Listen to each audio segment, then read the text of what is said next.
yang sudah masuk melalui tulisan, yaitu yang pertama adalah Ustadz, apabila ada orang yang bertransaksi secara riba, hutang riba, bagaimana cara menasihatinya? Karena jika diingatkan, jawabannya malah minta solusi kepada kita.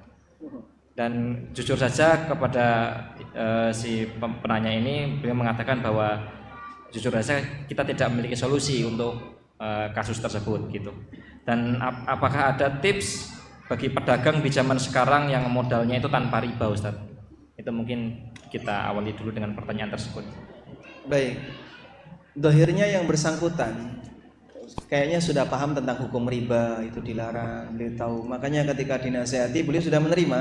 Betul. Masalahnya nggak ada dana ya, itu urusan kita bersama itu. Akeh tunggale mas gitu ya.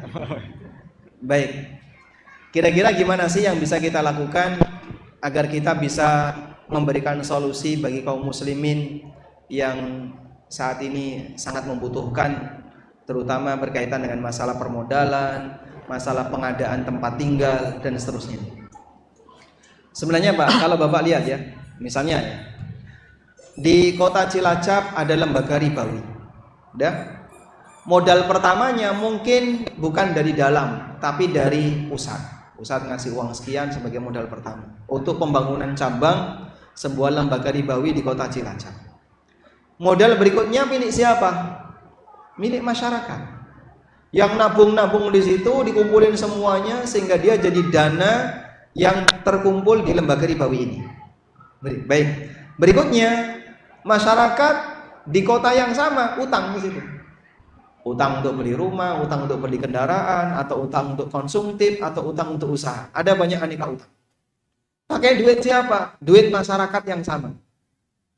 Sehingga duit masyarakat diutangkan ke masyarakat, lalu nanti ada ribanya, dan mungkin bisa jadi ribanya itu sebagian diberikan kepada para nasabah kreditur yang nabung di bank.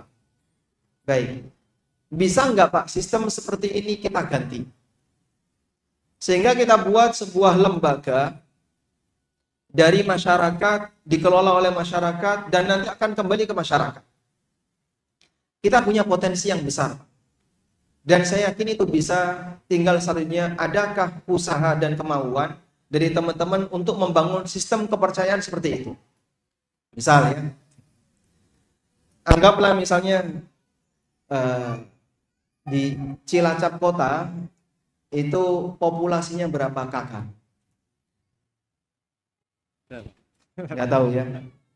Ada 1.000 lebih, 10.000, 10.000, kurang lebih 10.000 ya. Anggaplah 10.000. Dari 10.000 warga Cilacap kota, bukan Cilacap yang daerah ya, yang kota. 10% orang mampu atau tidak mampu? 10% mampu? Bahkan lebih ya? Lebih. 20%? Insya Allah ya. Baik. 20% orang mampu di Cilacap kota. Yang 80% anggaplah itu campur antara yang mampu dan yang tidak mampu. Misalnya, potensi 20% ini kita buat sebuah lembaga. Dari orang-orang yang berkemampuan, Bapak punya dana di lembaga keuangan ribawi, kalau kita mau serius memerangi masyarakat dari anti riba, pinjol-pinjol itu biar hilang semua Pak. Karena pinjol ini kan Masya Allah ya, penyakit yang sampai yang anak-anak kecil itu udah bisa pinjam dari pinjol. Dan korbannya sudah banyak. Yang bunuh diri karena pinjol itu banyak Pak. Nyawa hilang karena pinjol itu banyak. Meskipun belum dianggap sebagai kriminal. Karena efek tidak langsung itu bukan kriminal. Baik. Kita akan memerangi semua pinjol itu. Kita akan perangi aneka praktek ribawi, bank-bank tongol. Di sini istilahnya. Hah? Bang ucak-ucak. Antara satu daerah dengan daerah yang lain beda ya. Kalau di Jogja namanya Bang Titil, Bang Pelecit. Kalau di Pekalongan Bang Tongol, di sini Bang Ucek-ucek. Baik. Kita perangi itu semua caranya gimana? Mungkin tidak hanya sebatas menyampaikan secara penjelasan, tapi juga butuh amunisi berupa kebersamaan dana masyarakat.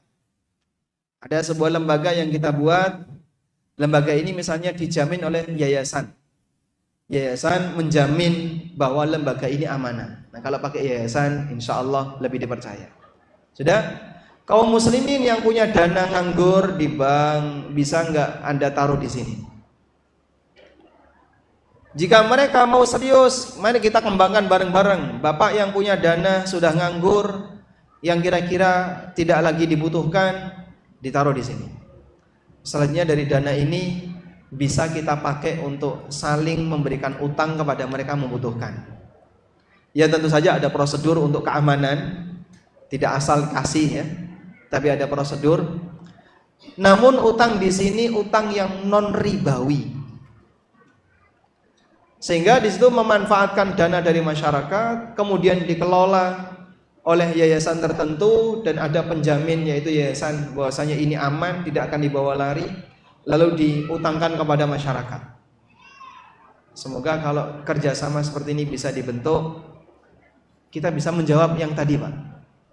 Nah masalahnya belum ada orang yang percaya kayak gitu. Saya mau naruh duit saya tapi saya belum percaya ya Mas. Lebih percaya dengan bank daripada percaya dengan lembaga seperti ini. Sehingga kalau kita bicara solusi keuangan ya nggak ada, kecuali kalau ada orang yang berbaik hati mau ngasihkan duitnya untuk minjemi orang lain.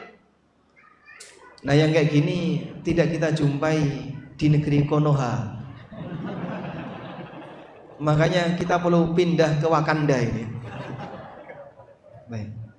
Kalau bisa, alhamdulillah. Mungkin itu sebagai solusi kebersamaan. Saya pernah bentuk itu Pak di Jogja. Kita kasih nama IBR, Indonesia Bersih Riba. Sampai kita terbitkan namanya surat utang. Ada sebuah yayasan, IBR ini di bawah yayasan tadi. Yayasan menerbitkan surat utang, kita sebarkan kepada jamaah. Anda yang punya dana nganggur, silahkan taruh duitnya di sini. Ada yang ngasih utang 5 juta, ada yang 2 juta, ada yang sekian juta dan seterusnya. Saya yakin kalau Cilacap mungkin ya 100 juta gitu ya. Karena Jogja ya cuma 5 juta. Sudah, dari total dana yang terkumpul, kemudian kita berusaha untuk bantu teman-teman yang membutuhkan. Kita dibantu oleh tim ex-bankir, kemudian juga ada lawyer. Alhamdulillah ada proses pendampingan yang bisa kita lakukan untuk kemudian negosiasi dengan bank, lalu kita tutupi utangnya. Selanjutnya dia balik utang ke sini. Sampai ada salah satu aparat yang dia punya utang KPR berhasil lunas dengan cara seperti ini. Informasi yang saya dapatkan mungkin sekitar ratusan orang yang sanggup kita jangkau. Lama kelamaan saking banyaknya yang utang sementara duitnya nggak ngumpul, tutup. Lah bahan bakunya nggak ada, sementara kebutuhannya besar. Nah itu akhirnya ini tutup. Tapi alhamdulillah kewajiban kepada masyarakat sudah kita tutupi semua. Yang punya utang kita kembalikan semua. Tapi alhamdulillah Pak, dananya masih sisa. Ternyata ada sebagian yang nitip sedekah, kemudian donasi dan seterusnya. Dari situ utang yang belum bayar tadi masih mengendap dari duit-duit donasi tadi. Ya akhirnya kita tarik bertahap, semoga masih bisa kembali karena ini adalah amanah dari masyarakat. Wallahu a'lam. Ya semoga ini nggak jadi teori ya. Kalau cuma ngomong ya tidak berwujud, hanya jadi teori. Enaknya gimana Mas? Gimana Ustaz? Lanjut pertanyaan berikutnya atau? Oh gitu ya. Sudah. Kita lupakan pertanyaan yang pertama. Ya baik. Kemudian pertanyaan kedua Ustaz, ini terdekat dengan Idul Adha, Idul Hari Raya Kurban. Bagaimana hukumnya bila seorang pegawai ikut iuran kurban Ustaz? Apakah statusnya bermasalah? Dan bagaimana status sembelihan shahibul kurban yang lainnya? Status sembelihan? Status kurban, shahibul kurban yang lain. Jadi ini ceritanya ada sekelompok shahibul kurban, mungkin sapi atau seperti itu ya. Dan salah satu atau beberapa shahibul kurban diantaranya adalah pegawai bank. Oh gitu, pegawai bank. Baik. Wallahu a'lam. Begini, Pak. Bolehkah kita bermuamalah dengan orang yang hartanya haram? Para ulama memberikan rincian dalam hal ini. Pertama, bahwa bermuamalah dengan orang yang hartanya haram jika dia hartanya bercampur antara halal dan haram dan dominan halal, hukumnya boleh dengan sepakat ulama. Yang kedua, jika hartanya bercampur antara halal haram dan dominan haram, maka dalam hal ini ulama beda pendapat. Ada yang mengatakan boleh dan ada yang mengatakan makruh. Pendapat Syafi'iyah makruh dan pendapat Malikiyah yang paling keras, Malikiyah, hukumnya haram. Sehingga jangankan jangankan diberi yang gede, dikasih minum aja nggak boleh diterima. Sebagaimana keterangan Ibnu Habib bahwa ada sebagian ulama Malikiyah pernah mengatakan, kalau kamu dikasih minum, faidastuskita fasaqaita min baiti sarraf. Kalau kamu minta minum lalu kamu dikasih minum oleh orang yang pekerjaannya sarraf. Pekerjaan sarraf itu bahasa kita ya, di dunia keuangan. Fala tashrabhu, maka jangan minum. Padahal itu cuma minuman loh, Pak. Ada orang kehausan, gedok pintu, dikasih minum, tapi ternyata orang ini pekerjaannya sarraf, itu jangan diminum.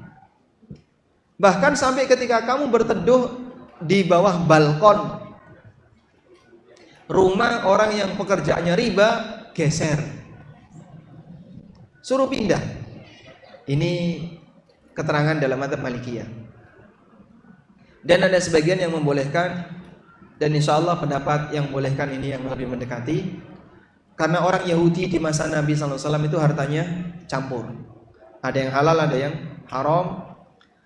Meskipun sebagian di antara mereka dominan haram, karena Yahudi itu praktek riba, praktek sogok, jual beli khamr, jual beli bangkai, jual beli babi, dan seterusnya. Sebagaimana beberapa keterangan yang Allah sebutkan dalam Al-Quran. Namun Nabi SAW dan para sahabat bermuamalah dengan Yahudi. Wallahu a'lam. Oleh karena itu barangkali Anda bisa cek ya, kira-kira karyawan bank tadi apakah punya pendapatan yang halal atau tidak selain itu. Barangkali beliau jadi driver Gojek atau apa kan, sepulang dari kantor terus driver kan bisa saja ya. Wallahu a'lam. Ya baik, mungkin ada dari para jamaah yang ingin bertanya secara langsung kepada Ustadz. Saya persilakan. Ini kesimbah nih. Silakan Pak.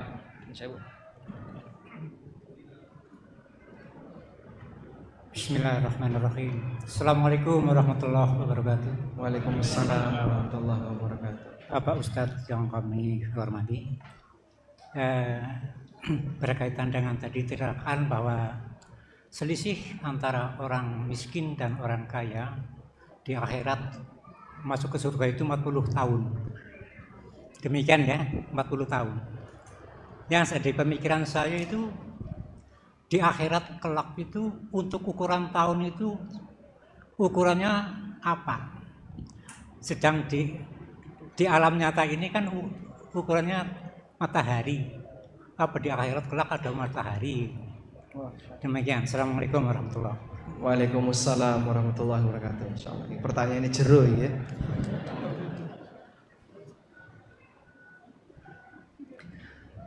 Bagaimana cara ngukur tahun di akhirat? Apakah di akhirat ada matahari? Kalau yang Allah tegaskan dalam Al-Quran terkait surga, Allah mengatakan la syamsan wala zamharira. Di surga itu tidak ada matahari dan tidak ada zamharir. Zamharir maknanya bulan. Sehingga tidak ada sebagaimana yang kita lihat ketika di dunia, ketika di surga. Tapi kalau sebelum masuk surga, wallahu alam, kita nggak punya keterangan tentang itu. Namun yang jelas semuanya sudah dibinasakan oleh Allah Subhanahu wa taala. Tapi kalau berbicara tentang ukuran rentang waktu, tahun dan seterusnya, itu kan masalah rentang waktu, Pak ya. Bisa saja rentang waktunya sekian walaupun dia tidak ada matahari. Contoh ya, orang berada di ruangan yang gelap gulita, nggak ada cahaya. Kamu akan bertahan di sana selama 3 hari. Tapi kan nggak ada matahari. Ya, tapi namanya nggak ada matahari, maksud 3 hari kan orang paham, yaitu selama rentang sekian jam, walaupun tidak ada matahari. Oleh karena itu sebenarnya orang masih bisa mendapatkan patokan ukuran waktu meskipun tidak ada alat untuk ukur waktu. Intinya di situ hanya menjelaskan selisihnya panjang, 40 tahun. Antara muhajirin yang kaya dengan muhajirin yang miskin ketika mereka masuk surga. Duluan muhajirin yang miskin, selisihnya dengan yang kaya 40 tahun. Bagaimana rentang waktu 40 tahun itu, wallahu a'lam, kita serahkan kepada ilmu Allah Subhanahu wa taala. Nah. Baik, untuk pertanyaan selanjutnya. Ustaz Zainal silakan Ustaz. Insyaallah. Fadhil Ustaz. Ada mikrofon lagi nggak yang ketiga?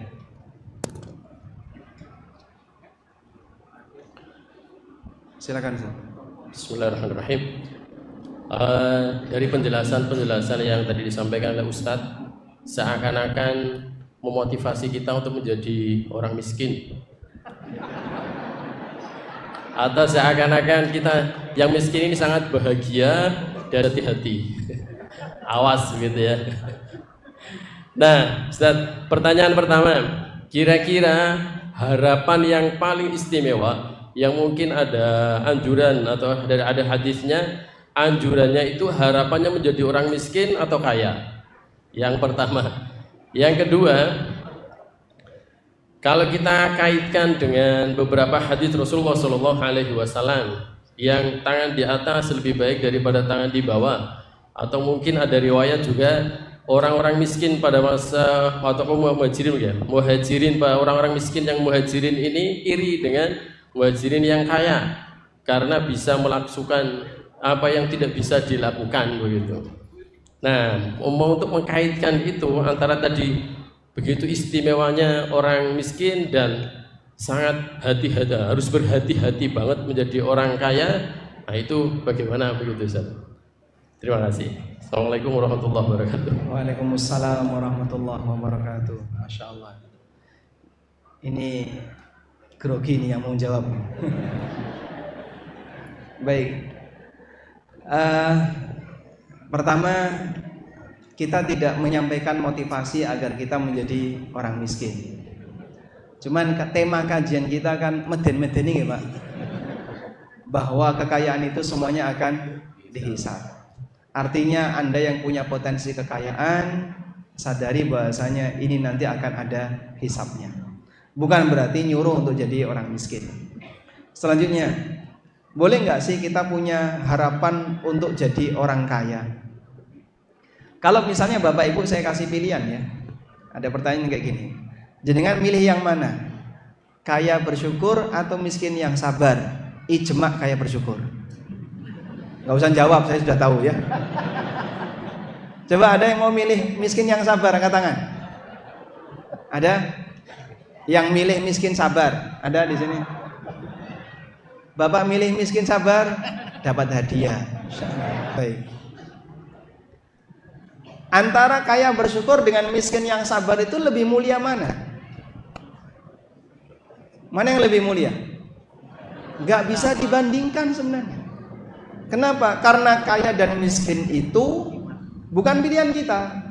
Maka Anda tadi kita kasih pilihan, pilih mana, miskin sabar atau kaya yang bersyukur? Sepakat, kaya bersyukur. Tapi Pak Ustadz, nasibku miskin.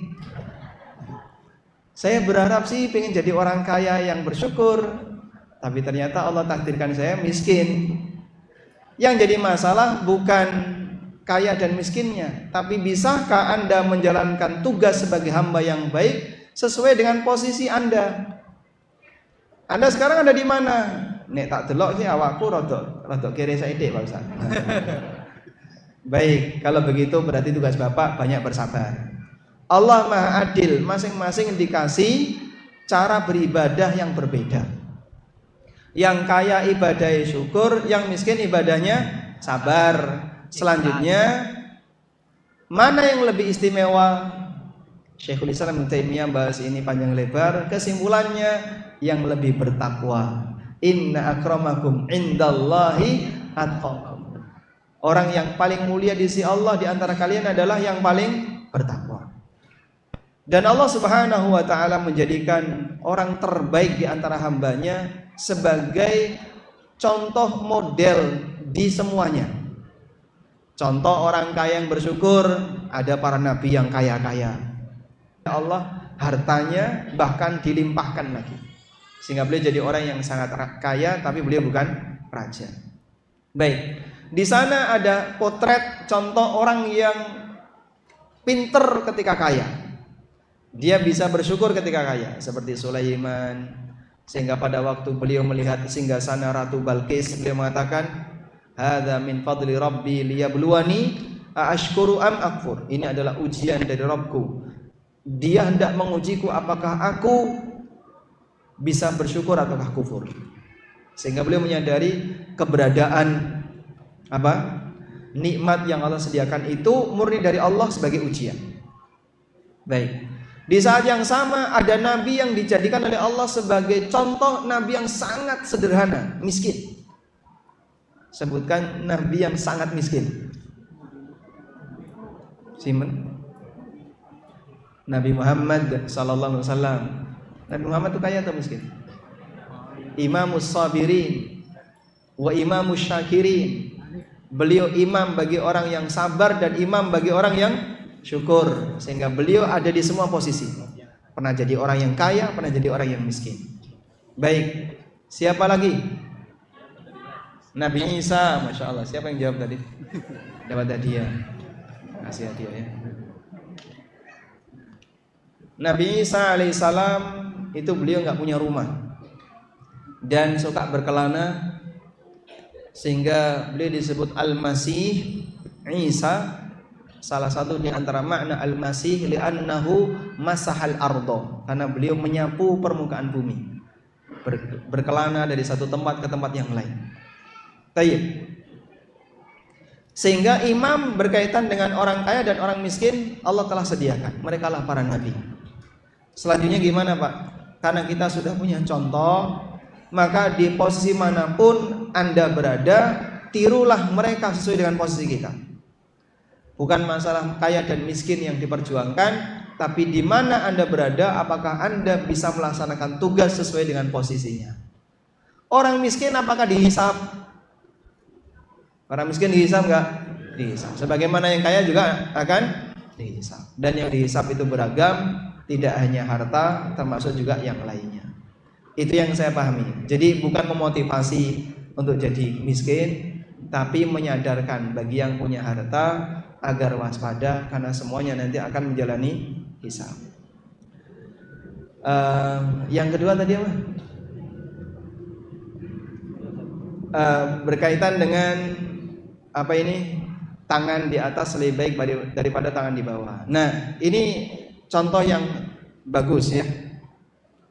Dulu sahabat yang miskin datang kepada Nabi sallallahu alaihi wasallam dan menyampaikan, "Ya Rasulullah, zahaba ahlud duthur bil ujur." Ya Rasulullah, orang-orang kaya borong pahala. Maka beliau tanya, "Kenapa?"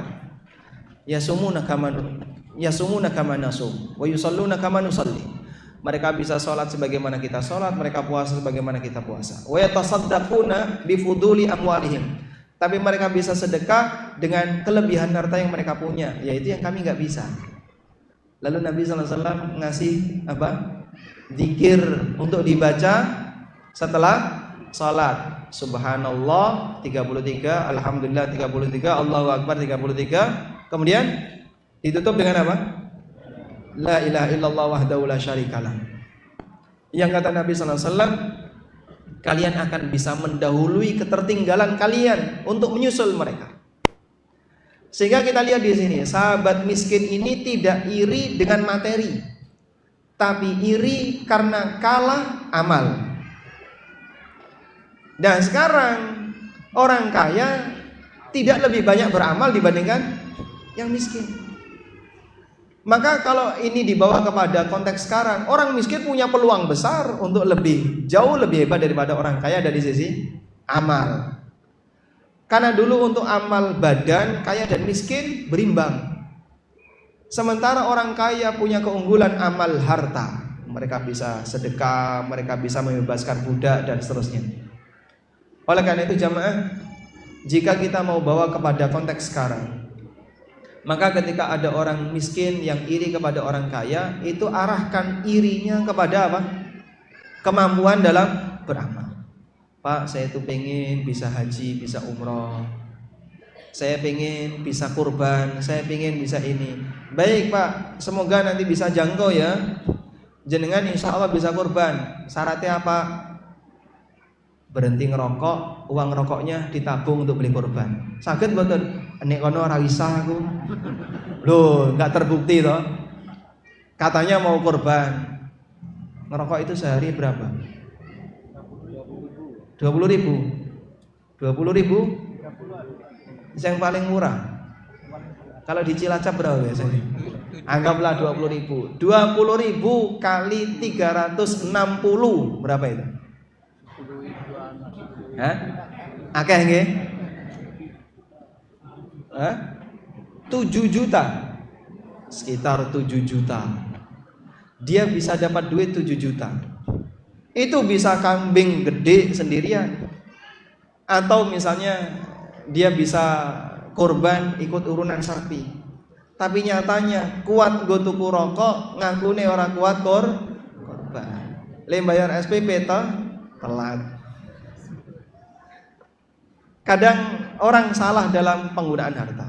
Baik, maka bicara tentang masalah ingin jadi kaya yang bermanfaat itu bagus. Dulu ada seorang sahabat Sa'ad bin Ubadah radhiyallahu anhu, yang beliau pernah berdoa kepada Allah. Allahumma la yasluhunil qalil wala asluhu alaihi. Ya Allah, aku enggak mau miskin dan aku enggak layak jadi orang miskin. Pernah doa kayak gini. Ya Allah, aku tidak mau jadi orang miskin dan saya enggak layak jadi orang miskin. Kenapa beliau berdoa seperti itu? Karena beliau punya tekad sepanjang Nabi SAW di Madinah, beliau ingin mencukupi kebutuhan beliau dan keluarganya. Makanya Sa'ad bin Ubadah berdoa dengan harapan apa? Bisa memberi manfaat. Abdullah bin Mubarak itu pernah disinggung oleh Fudail bin Iyad. Kamu menulis kitab Az-Zuhud. Abdullah bin Mubarak punya kitab judulnya Az-Zuhdu, tentang zuhud. Tapi kamu sendiri banyak berdagang.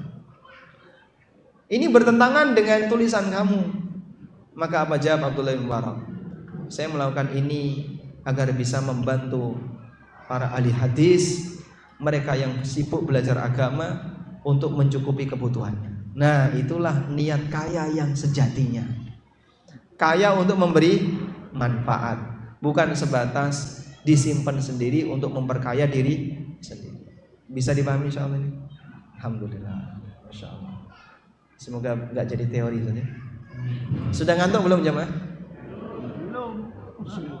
Udah lapar belum? Nah. Ada beberapa kajian dari sini sama Pak di belakang bahwa yang bertanya tadi insya Allah akan ada buku Al-Haram Bisnis Sholat. Ini sudah ada berapa orangnya? Bapak ini dua ya? Ya, bapak ini. Yang satu belakang. Yang satu dibuat yang satu yang besar. Yang merah. Yang belakang. Bapak ambil yang putih, yang merah. Oh ya, enggak apa-apa. Ditambahkan aja. Ustaz Zainal tambah ini.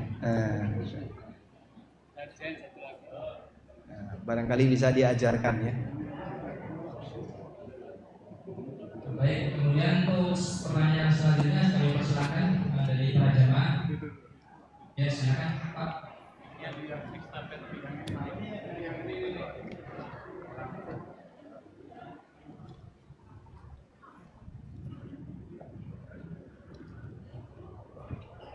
Bismillah.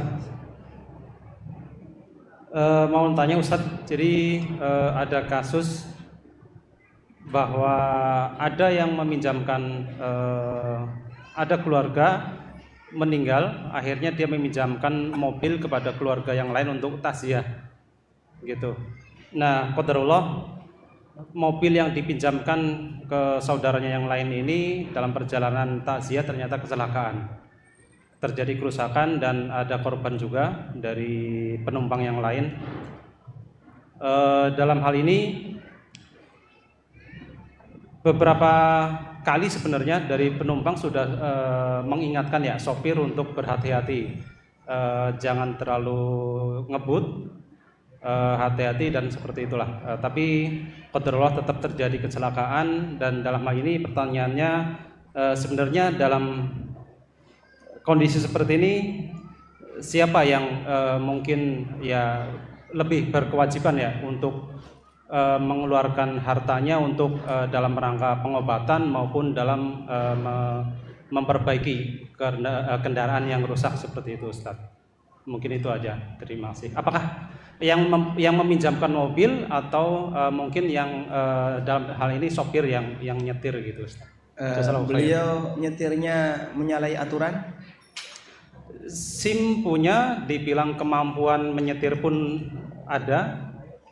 Menyalahi aturan, misalnya menyalahi kecepatan. Informasi dari sopir yang bersangkutan kecepatan maksimal di 50 km per jam. Oh, tapi aktual mobil itu sampai guling apa ya, telentang, maksudnya terbalik. Nah, baik, intinya begini ya. Bagi setiap pemegang amanah, dan supir itu termasuk orang yang mengemban amanah. Karena di sebelah kirinya, di belakangnya para penumpang itu semuanya bernyawa. Dan ketika dia mengendarai itu, dia sedang dibebani amanah. Kamu harus hati-hati buat mereka aman sampai tujuan.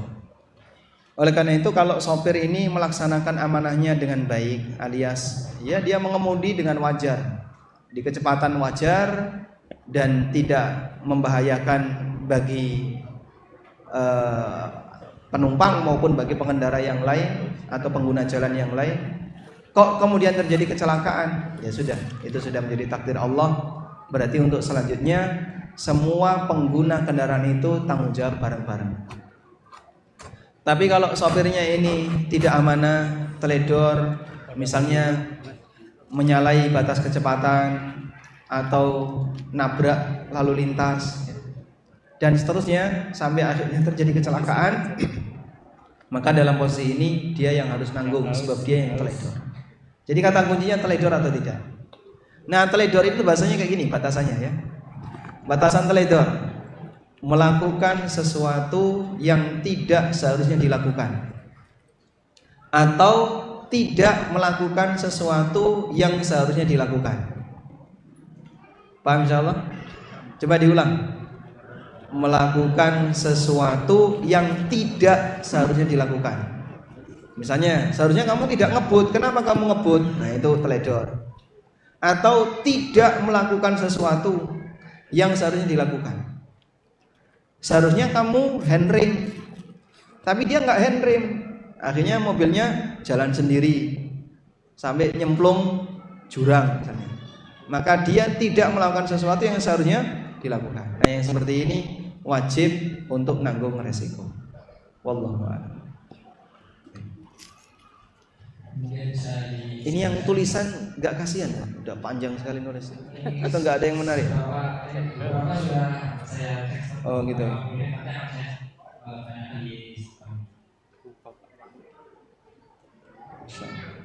Mau nanya Pak Ustadz, saya mau bertanya, seandainya seorang koruptor, dia memberikan makan hasil koruptornya itu kepada keluarganya, sementara keluarganya tidak tahu kalau uang itu uang korupsi, apakah keluarganya ikut diazab apa? Terima kasih. Masya Allah ya. Inilah derita keluarga. Harta haram yang didapatkan dengan cara saling ridho seperti riba, kemudian jualan benda-benda haram seperti jualan apa misalnya jualan khamr, termasuk jualan rokok ya. Dia mendapatkan harta yang tidak boleh tapi dengan cara saling ridho. Ini lebih ringan. Jenis harta yang kedua, harta haram yang didapatkan dengan cara dolim, hasil menipu, hasil merampok, ngambil hak orang lain, termasuk korupsi. Harta hasil seperti ini dia dapatkan dengan cara dolim. Nah, untuk harta yang didapatkan dengan cara dolim, jika diberikan kepada orang lain dan penerimanya tahu kalau ini hasil dolim, nggak boleh diterima. Misalnya takmir masjid dapat sumbangan dana senilai 10M dan dia tahu ini hasil korupsi, pembangunan ini dikorupsi terus dikasihkan ke masjid 10M. Nah, mungkin dia 100M masih nyimpen. Boleh nggak nerima? Nggak boleh. Kenapa nggak boleh? Bahkan jangankan pakai hukum agama, pakai hukum negara, ini termasuk penadah. Dan itu kategori kriminal jika dia tahu. Tapi kalau dia nggak tahu, orang yang nggak tahu tidak ada hukum berlaku baginya. Termasuk juga anak dan istrinya, ketika tidak tahu maka dia tidak berdosa dan tidak dimintai pertanggungjawaban. Itu pertanggungjawaban orang tuanya atau pertanggungjawaban suaminya yang bekerja. Salah satu kawan, dan sekarang beliau sudah pensiun, tapi dulu sempat menjadi pejabat, salah satu pejabat cukup tinggi di sebuah instansi. Beliau pernah diminta untuk menjadi kepala divisi di bagian yang sangat becek.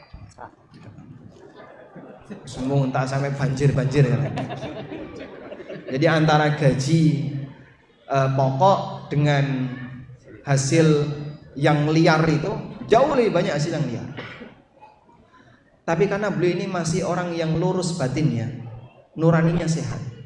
Ketika beliau pulang malam ketemu anak dan istrinya yang sedang tidur, beliau itu berpikir, anak istri saya tidur tapi darah mereka mengalir, nafasnya tetap mengalir. Ini kalau saya kasih uang haram, itu akan mengalir terus panjang dia hidup. Dan dia justru kasihan sama keluarganya. Akhirnya dari situ dia mengundurkan diri. Wow, itu masya Allah. Teman-temannya pada bilang, kamu ini nggak bener, kamu bahasa lainnya ya, kamu kurang pinter. Dalam kurung, kamu ini kurang pinter dalam kurung ya. Itu jabatan yang paling dinantikan banyak orang, jabatan prestis, banyak orang yang berharap, tiba-tiba dilepas. Tapi subhanallah, demikianlah orang yang hatinya masih sehat, dia siap meninggalkan sesuatu yang haram demi menyelamatkan keluarganya. Nah, ya,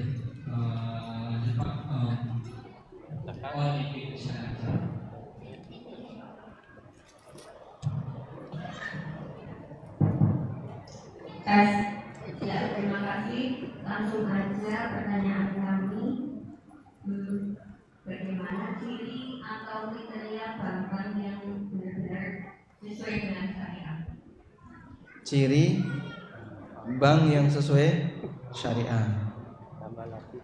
Wallahu alam kalau di sini cirinya kayak gimana. Intinya dia tidak melakukan transaksi riba, tapi itu kan global sekali ya.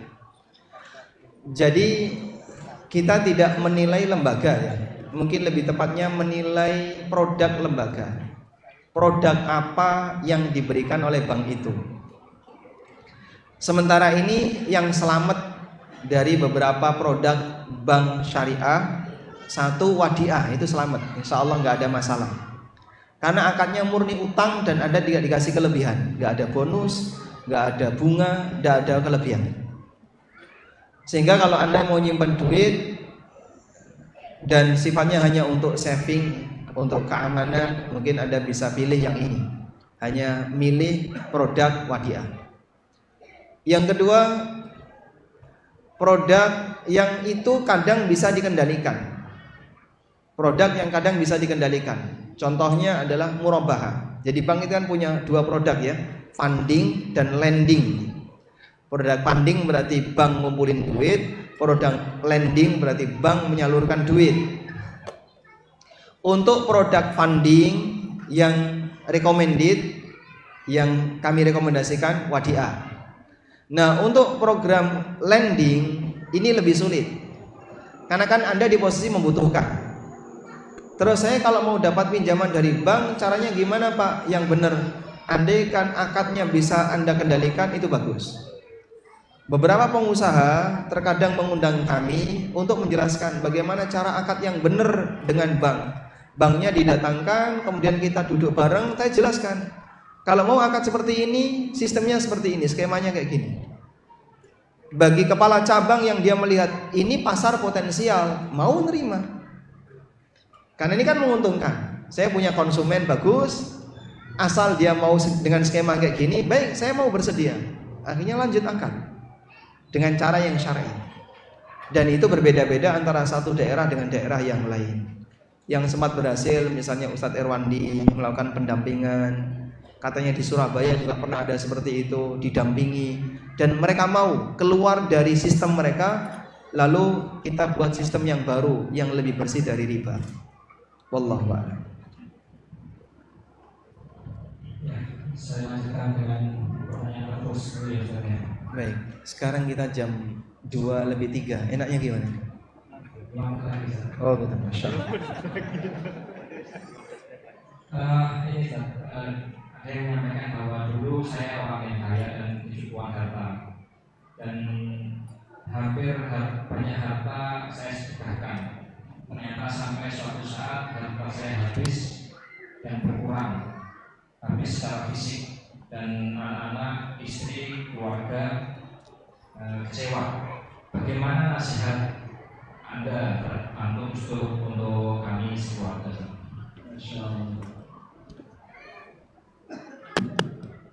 Baik. Barangkali tingkat tawakal kita tidak sebagaimana Abu Bakar ya. Kalau dulu pada waktu Umar bin Khattab radhiyallahu anhu, beliau bertekad, saya akan kalahkan Abu Bakar. Datang ke hadapan Nabi sallallahu alaihi wasallam dengan membawa setengah hartanya. Ditanya oleh Nabi sallallahu alaihi wasallam, "Wa ma abqaita li ahlik?" Apa yang kau tinggalkan untuk keluargamu? Umar mengatakan, "Mithlahu," sama seperti ini. Berarti yang setengah di sini, setengah di rumah. Datang Abu Bakar dengan membawa seluruh hartanya. Ditanya oleh Nabi sallallahu alaihi wasallam, "Apa yang kau tinggalkan untuk keluargamu?" Apa beliau jawab? Allah wa Rasul. Tawakal kepada Allah dan komitmen untuk membantu Rasulnya. Kita mungkin nggak punya seperti itu, Pak. Tawakal yang sangat tinggi. Dia dan anggota keluarganya. Abu Bakar As-Siddiq berhasil sampai pada titik seperti itu. Beliau dan seluruh anggota keluarganya punya tawakal yang luar biasa. Baik. Kalau misalnya nggak bisa seperti ini, minimal Anda lihat firman Allah Ta'ala di surat Al-Furqan. Alladzina idza anfaqu lam yusrifu wa lam yaqturu wa kana baina dzalika qawama. Orang ini ketika infak tidak boros dan tidak pelit, tapi di antaranya. Nah, mungkin bagian ini panduan yang bisa kita pakai. Jadi kalau Anda sedekah sampai habis-habisan, ya barangkali mungkin istri Anda akan emosi, sehingga Anda bisa tahan sebagian dan sedekahkan sebagian. Semoga nanti digantikan oleh Allah baik di dunia maupun di akhirat dengan yang lebih baik, insyaallah. Ya, baik. Mungkin karena waktu sudah pukul 14.06 ya.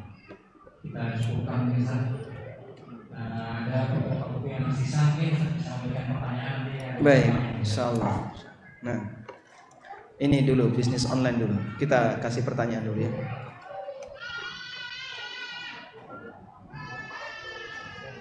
Baik, mikrofon. Ini habis nanti bukunya. Itu mikrofon yang coba pertama ya, pertanyaan yang pertama. Di antara bapak-bapak yang sepanjang hidupnya nggak pernah punya utang, ada? Hah? Ada nggak? Nggak ada. Nggak ada yang ngacung, Zat. Nggak ada yang ngacung. Baik. Bapak utang semua utang. Oh. Baik, kita alihkan ke ibu-ibu. Ibu-ibu yang sepanjang hidupnya nggak pernah punya arisan. Ada? Hah? Arisan. Yang nggak pernah ikut arisan. Oh, berarti kan pernah. Yang nggak pernah arisan. sepanjang sejarah hidupnya nggak pernah arisan? Ada? Oh ada, belakang tuh ada itu. Belakang ada ya. Dapat buku. Ya. Satu lagi yang terakhir ya. Ya. Untuk ibu-ibu. Ibu-ibu yang paling sering diutangi suaminya. Ada yang angkat tangan? Hah? Iya benar, Masya Allah. Pertanyaannya, karena banyak yang angkat tangan.